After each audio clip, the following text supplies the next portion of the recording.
Well, good afternoon, everyone, and welcome to Baha'is Today. I'm your host, Bob Etemad, Dr. Etemad, on Mainline Network, brought to you by the Baha'i community of Radnor Township. This is a program that focuses on initiating conversations on social change and community building. We introduce guests from the Baha'i community who share with us experiences on their journey of making the world a better place one day at a time. And so today we have as our guest, Mr. Robert Harris. Mr. Harris, welcome to Baha'is Today and Radnor 21. Please tell us a little bit about yourself. Thank you so much, Dr. Etemad. It's great to be with you today.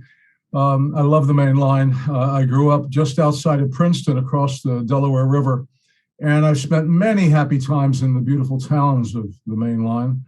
Right now, my wife and I are full-time grandparents, chasing after our 3 children and our 6 grandchildren.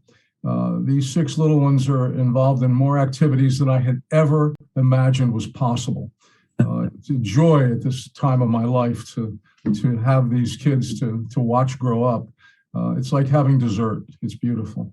Wonderful. I'm a retired healthcare executive working for years in hospital administration and most recently in medical software industry. I've worked closely with many community groups in Pennsylvania, mostly Bucks County, creating community clinics with access for all people, including the uninsured. My focus is to raise the health status in underserved areas and improve preventative care. And to me, this is really a matter of ethics in society, of justice and equity, because our incredible healthcare system, and it really is incredible, it needs to be 100% open to all people. And I was very lucky to be able to maintain that focus, and it was really a wonderful career. That's phenomenal.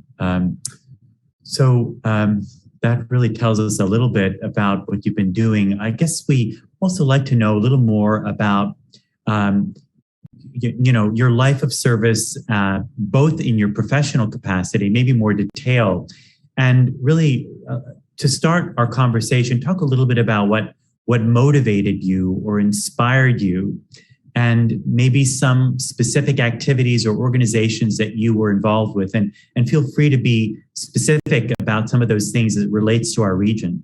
Sure, of course. Yep. Over many years, I've had a lot of opportunities for service in New Jersey and Pennsylvania, specifically Bucks County mostly, but in the 5-county area, in several countries as well.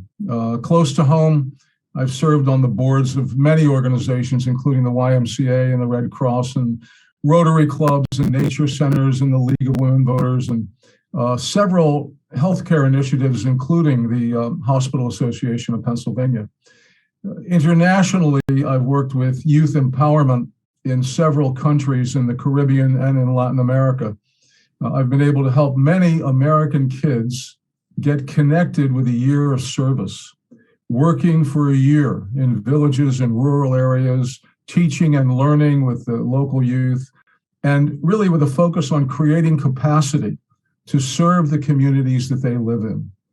Most of these projects came from a very basic idea that comes out of the Baha'i teachings, and that is that it's really smart to plan your life to be a life of service. Young people love that idea, they're inspired by it, and that has been very fulfilling, not only in Pennsylvania and New Jersey, but in internationally. It's really wonderful. So when you look at the different areas that you've initiated or helped, say, coordinate and or engage youth, are there commonalities that you see among youth? I'm going to say in all these areas, or are there particular things that help to spark that initial interest that leads them forward to a life of service? One of the very basic Baha'i principles is the oneness of the human race, that we are all brothers and sisters, we are all part of the same human family. And when you see part of the human family suffering, like you would do in your own family, if you saw someone in your family suffering, there's something inside of you that makes you rise up and try to fix that.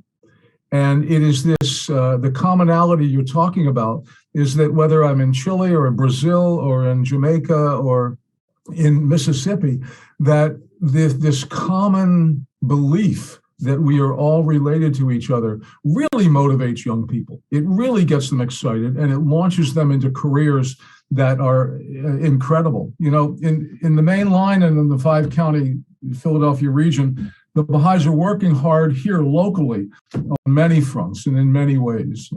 And the focus is to be of service. You know, there are ongoing activities and service projects involving children from the very young through an exciting and beautiful junior youth program, 12 to 15-year-old kids doing amazing things. And then, of course, teenagers and college students, they help each other. You know, the college students help the high school students. The high school students help the junior youth. The junior youth help the little kids, the children's classes. And we're really very interested in developing capacity, developing the capacity of populations to build strong communities based on very solid ethics.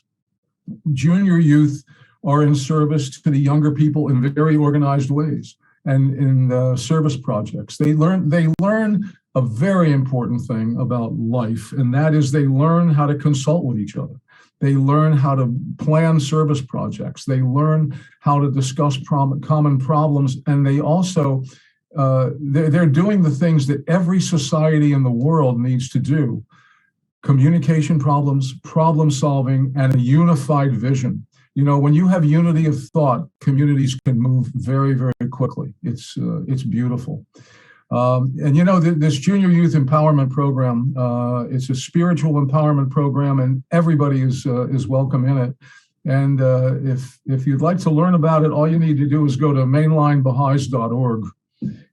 It's mainlinebaha'is.org, and you can see a terrific video about what the youngest teenagers in the world are up to.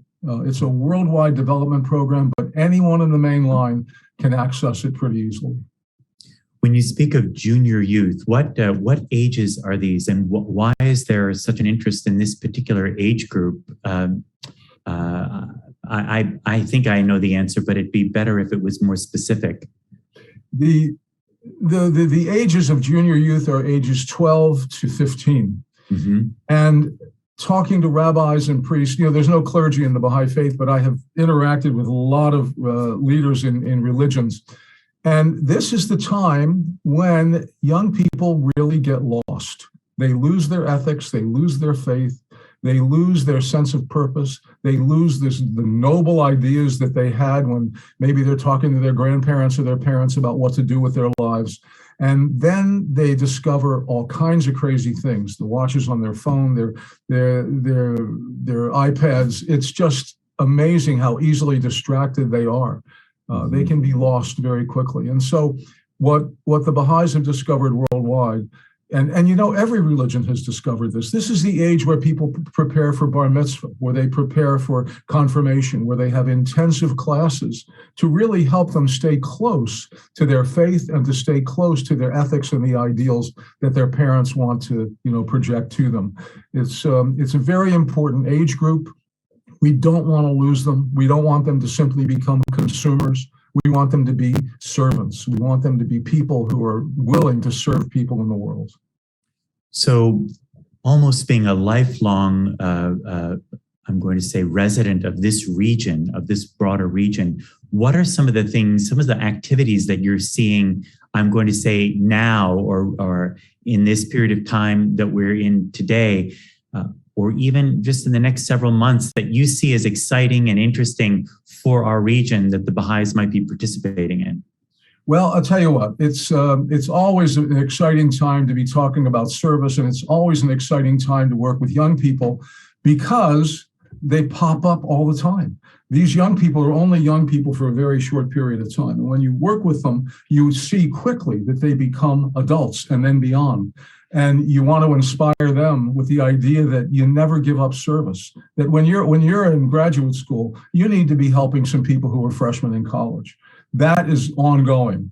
Right now, however, all the Baha'is in this region are preparing to celebrate a major commemoration.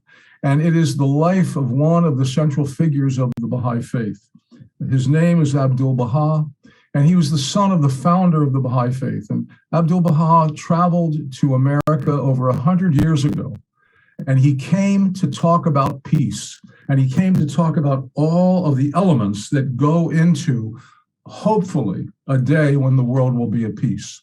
Abdul Baha visited Philadelphia, and he brought a very, very challenging message 100 years ago. It's amazing. He came to America, Bob, as what was called the ambassador of peace.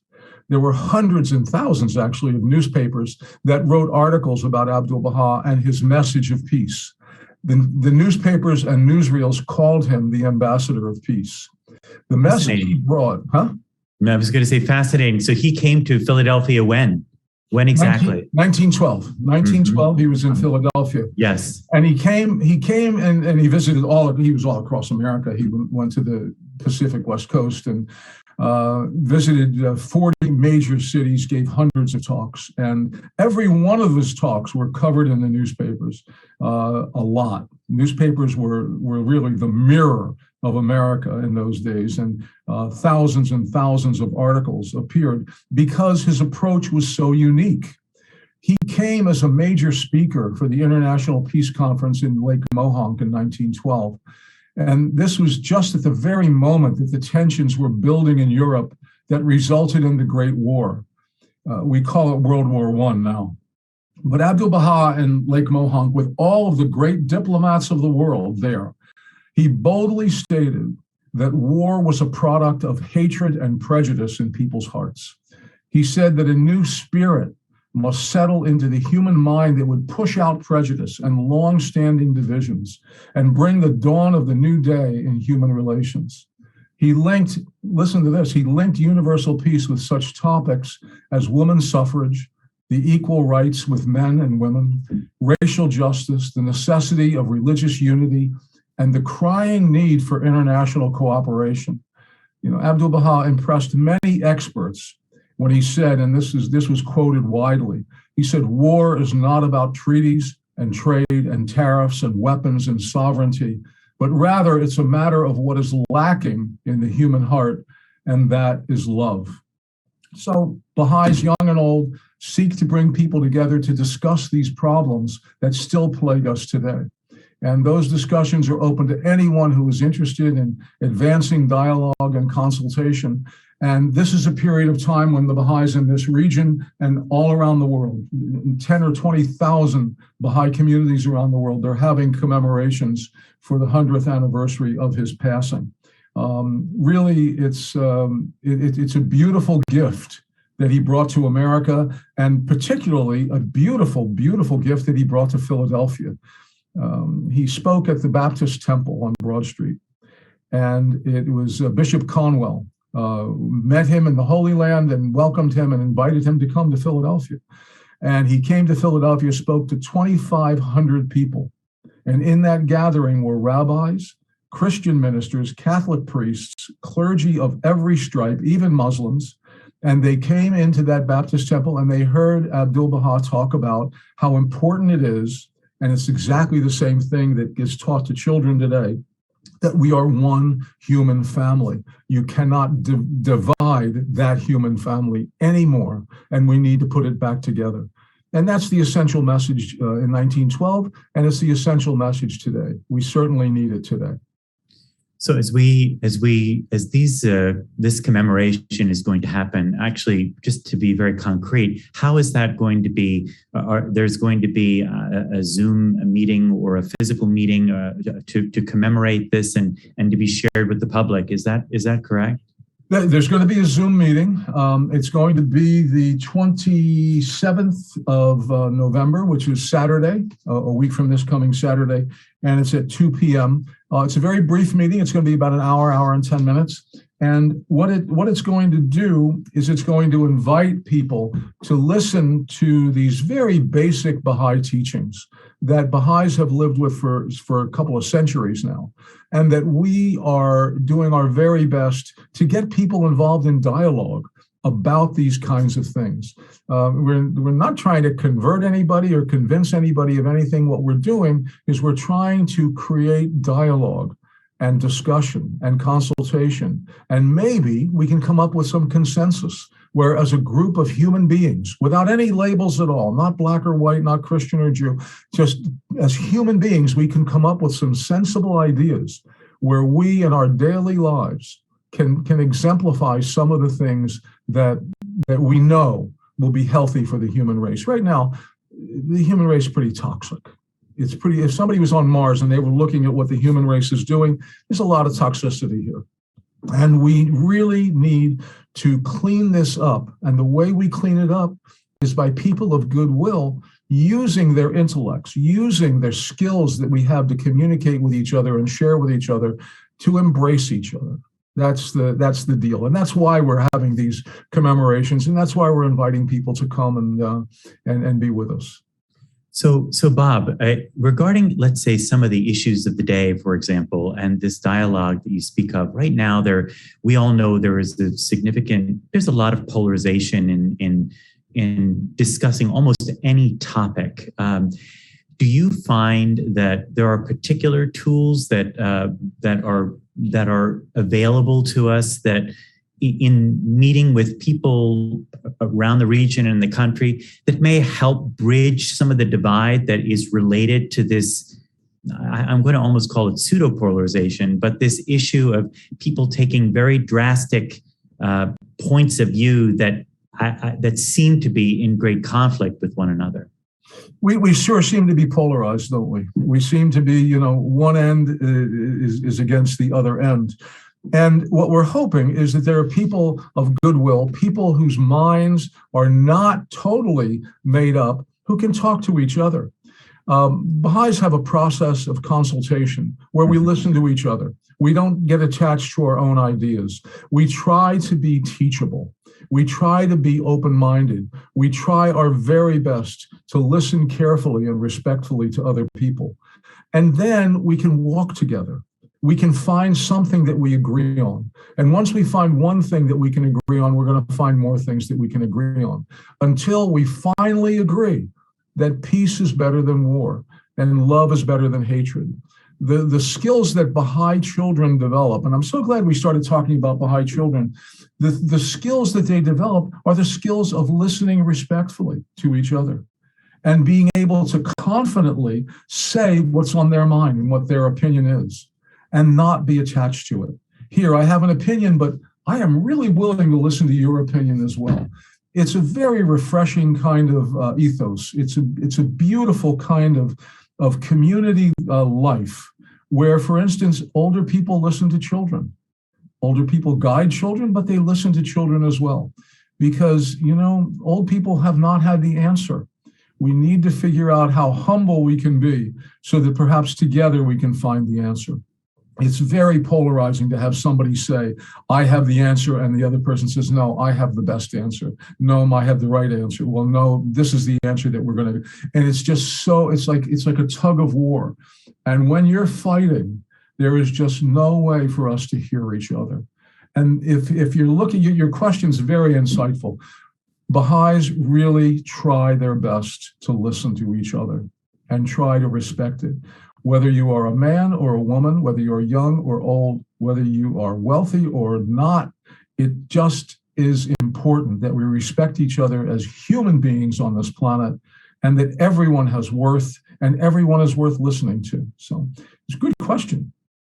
So share then a little bit among the divides, or one of the issues that seems to continue to come up in the United States and its history is the issue of, I'll use the term racial conflict, in that the United States is a relatively young country, and it is really founded by many different peoples from many different countries. Where are the tools? What tools do you find might be helpful in addressing the dialogue when it comes to those issues? Where does one go? What roots does one touch upon to help address this very tender subject among many people?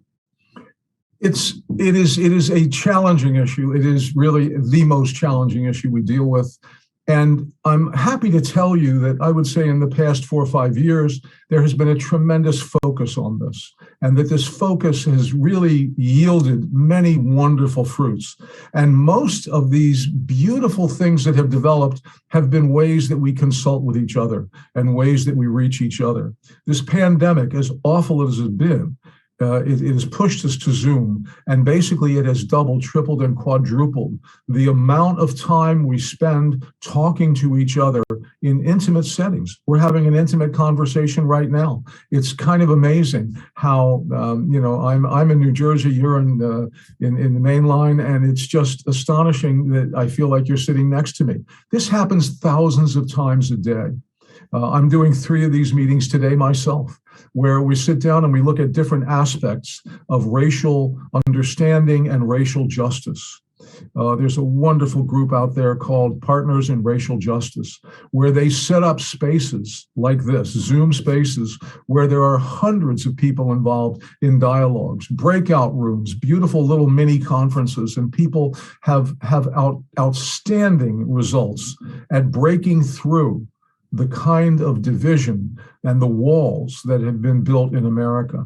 We really think that the walls need to come down and that the bridges need to go up, and that we need to find more and more ways to get to know each other, to get to be with each other. We really need to get our feet under each other's table. We need to have a black and white dialogue in this country that basically will cease to see the differences between black and white, and will begin to look at each other as humans. You know, racism, the history of racism in this country is long and sad and extremely tragic. And we can't hope in a month or two or a year or two or a decade or two to get to where we need to be. But the communication that's going on right now and the sharing that's going on right now is something that I have never seen. I've been involved in this work for 50 years. I've never seen the kind of progress that we've made in being candid with each other, in being together with each other, in having this dialogue. Interracial friendship. Interracial friendship is one of the greatest things that we have discovered in the past 5 or 6 years. There was a survey not long ago taken by some outfit that said that 80% of the white people who were surveyed and studied said that they did not have one close friend of color. Not one. That's 80%. Now, let's say that this is a really bad survey, and let's say it's only 50%. My goodness, that's amazing. It's just an incredible separation. And we need to acknowledge that separation and figure out what contributes to that separation. And the only way we do that is by talking with each other. So this is where consultation, this concept of consultation that is being taught right now to kids who are 8 and 10 years old, and are being practiced now by kids who are 12 and 15 years old, and are being perfected and propagated by people in colleges and graduate schools. This idea of consultation is really catching on. And it's something that the Baha'is have been doing since about, I'd say, 1890. Wonderful. I want to go back to the issue of service when we started. I have a question. In all the years that you have watched programs develop, looked at young people, young adults, as they get older, what is it about service that is so... I wanted to use the word therapeutic. I'm sorry, that's probably from the medical background, but what is it about service that helps heal people almost? Why is it that giving can fill an emptiness? What is it about you, and what is it that you think about the human condition that service creates this better way? What do you see? You know, one of the problems is that we are such selfish creatures. We are so wrapped up in ourselves that it's kind of like we're the middle of the universe. It's kind of like we can get our egos so out of control that when Bob wakes up in the morning, Bob thinks that the sun rose because Bob got up. I mean, it's that kind of crazy pathology in our brains where we feel that we are it, that we deserve everything, and that honestly, justice needs to be on our side. We need to be treated more fairly than other people because we are egocentric. This is a disease of America. It's a disease of Western culture.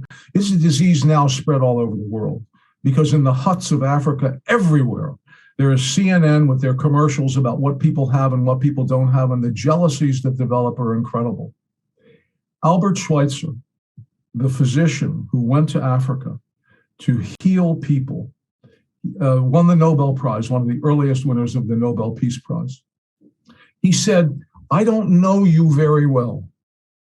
He said, but what I know is that you will never be happy until you find a way to serve others.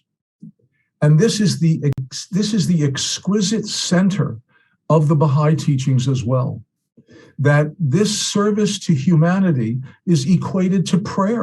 It's equated to worship to God. And what it really means is that you are not the center of the universe and that you need to do something for others.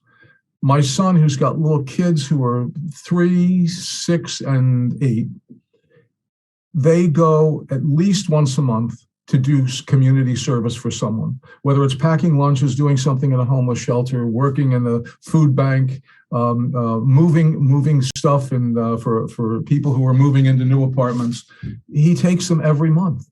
My daughter's 3 kids. They do the same thing. They work a lot in activities where they get sports equipment to kids who can't afford sports equipment. It's just really kind of crazy that these young kids, and I'm talking about really young kids, they get the idea that they are not the center of the world, that they have a responsibility to their brothers and sisters.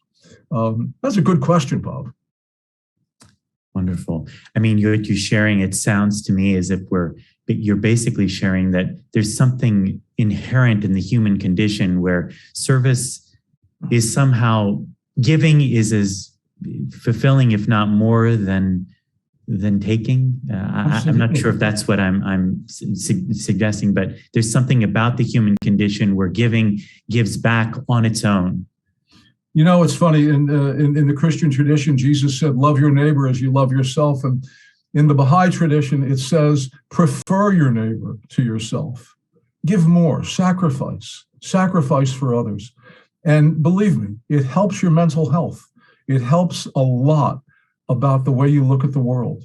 And frankly, I can't imagine a life where basically you're spending your time taking and taking and taking when the giving is such a rich reward in itself. So share a little, in the last few minutes here, if you were to offer advice to people that are looking for opportunities to serve in the many ways that you shared, maybe even structuring it around the visits that Abdul Baha made to the centers here in Philadelphia. There were certain topics that were the focus of his public addresses. Can you maybe offer some suggestions as to how anybody can go out and engage the world around them and feel more that sense of satisfaction that's associated with service? Well, in 1 minute, I can tell you this. In 1 minute, I can tell you this, and it's so simple. Yeah. Look at your websites, look at the United Way websites, and there are sections in there where it says opportunities for service. Just type the thing in Google that says service mainline, service. You're going to find opportunities to serve. The key is not what you do. The key is what your motivation is. And if your motivation is to bring the human race together so that everyone can benefit and everyone can have justice, you are doing a lot of things that are found in the Baha'i faith. Thanks very much. I hope I didn't talk too long. That was absolutely wonderful. Thank you very much for joining us today, Bob Harris, Mr. Harris, to share some of the activities that are happening in our region, to speak to some of the opportunities for service that are available in our region, and how important it is to offer service, and showing us that by example, how our region has benefited from service from others, you and and hopefully from many others in the future as well. So please join us for our next episode, our next webinar. As Bob Harris mentioned earlier, you can find information on this series at mainlinebaha'is.org. Radnor 21 also offers an opportunity to link to this series as well. Thank you and good afternoon.